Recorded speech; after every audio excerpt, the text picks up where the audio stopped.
ሰላም አለይኩም ወራህመቱላሂ ወበረካቱ። ውድና የተከበራችሁ የቻናሌ ቤተሰቦች እንዴት ናችሁ? እኔ ያለው በጣም ደህና ነኝ አልሐምዱሊላህ።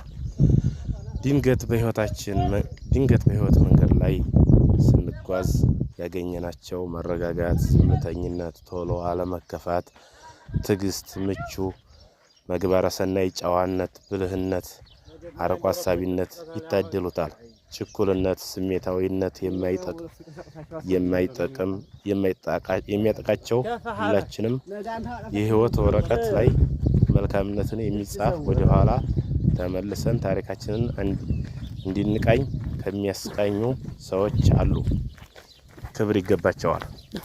በቃ የሆነ ሰው ወደ ኋላ ታሪካችንን ዙረን እንድንቃኝ የሚያደርጉ ብዙ መልካም ሰዎች አሉ። አላህ ጀዛቸውን ይክፈላቸዋል። የዛሬው መልእክቴ ነው። ሰላም አለይኩም ወራህመቱላሂ ወበረካቱ።